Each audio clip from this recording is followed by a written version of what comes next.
Now in this video, I'll be talking about solo sale, right? Selling directly to customers. So in my previous video, I spoke about partnerships, how partnerships can boost your sales, which is like extended sales team.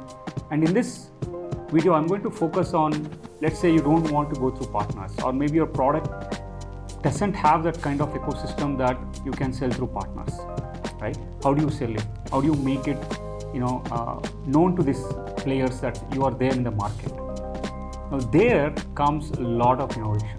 You should be very, very innovative to make such kind of sale to happen, especially when the market is crowded. You need to be known one of the player where you solve the customer problem, right?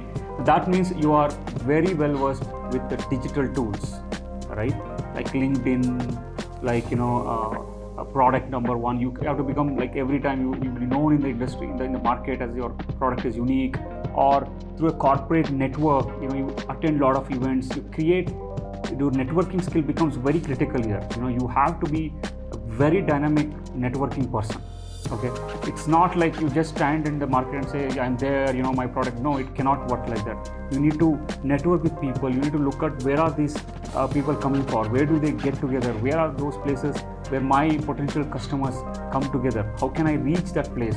Should I be present in that event? Should I show myself there about my solution? How do I reach them? So here, innovation has to be at a very great level, not just on the product, on the selling also, right? You have to build either your own ecosystem, or you create that kind of channels that makes these customers know about you, right? So these are very critical areas when you're trying to do solo selling. Now my experience, if I'm trying to do solo sell, because I do both, right? When I want to do with the partners, I do with partners. When I want to do direct selling, I try to do direct selling as well. So I write many articles on LinkedIn. I write comments on various other posts. LinkedIn is one of the, I would say, for the moment, is a good tool, right? There are also many other tools like sales tools, which can send mails to various your customers. I'm going to list down that tools. There are many tools. I cannot keep saying about every tool. I'll be listing down under this video various tools that you can utilize for generating leads, generating emails, sending them repeated reminders, making a very clear approach to the right decision makers. There are a lot of kind of tools that will help you out, and these tools might even generate leads to you, right? Generate leads or generates connect, given that your product is the need of the hour. Okay, let's say I wanted something like ChatGPT. Okay, now ChatGPT is there, but I don't want to use ChatGPT for some XYZ reason. You are a player who can give an on site solution, like where you can make a solution that can work like ChatGPT inside my organization. So what do you do, right? Then you have to look out all these roles that these employees are playing in the companies. Reach out to them exclusively on LinkedIn, or through corporate networking events, or through likes of, like, for example, in India we have NASSCOM, we have Startup India. There are various events that might also happen. There are a lot of events do happen in India. And other way is that you might end up in accelerator programs. I have spoken about accelerator program in one of my videos. Again, selected accelerator programs might help you.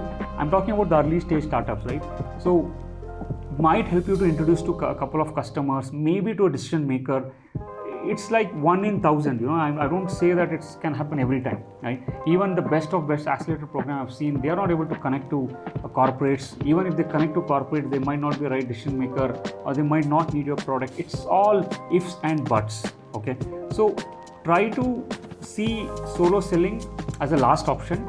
I would always recommend you to do it, unless you have an innovative method, going online and selling via SEO or SEM or whatever ways that you think you are best at it. Then you might be at a great place, right? Again, if you are selling a consumer side, you might focus on Instagram or Facebook, or social media, which is very focused on end consumers. and maybe Twitter as well again. And if you're looking at B2B, predominantly it's LinkedIn. That's the focal point where I see that most of the sales can happen in B2B industry because there is no challenger for now for LinkedIn in B2B area. But in B2C, you have many social media players that are available that you can look into it, right? And other offline, people you can look at is in India, especially I'm talking about a Chamber of Commerce, and there is also BMI, if you heard about it, Business BNI, I think, Business International. So these people are also a kind of potential connects, but they have certain guidelines that I would not recommend straight away. But I'm saying these are the kind of offline players. But Chamber of Commerce can be one such thing. Then again, the likes of NASSCOM is very good thing. Like if they are doing any events, you look at it. Again, I ask you to gauge every possible event. Don't go blindly to the events. Look at those events, why and what, whom you are going to meet, and upon that you decide your approach. All right. Then cold calling is another approach which has been used for many years. I would not downsize it. It's a good thing, to have a cold calling team.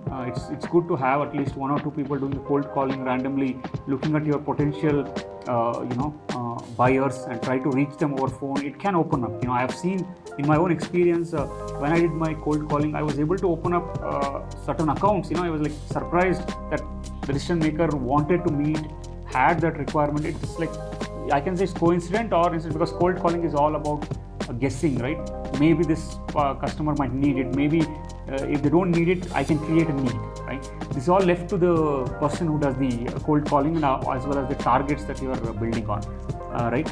Then look at then you should need a sales team. You need a sales team ideally. As a founder, you might sell it. All that story done, you are able to sell. But now, if you want to sell every time, you need a sales team. That means you need people who can go every day to the market and try to position a product, try to convert deals.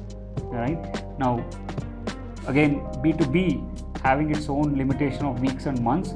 Be very critical on your hiring. Ensure the team is well equipped, well trained, and up to the mark, so that they are really adding value to your business and mainly getting the money, right? That's the end story. Are they getting money into your account? Is there revenue happening? Is there real money coming into your account? I don't just believe in, okay, I got a PO and the money is getting paid after 3 months, right? In early stage, you cannot sustain, right? You have to sell, you have to get it done. So that terms and conditions of this, I want to talk about that also in one of my videos. But I'm giving you an idea. Solo selling is good. No questions. You can directly interface with the customer given you have built that ecosystem.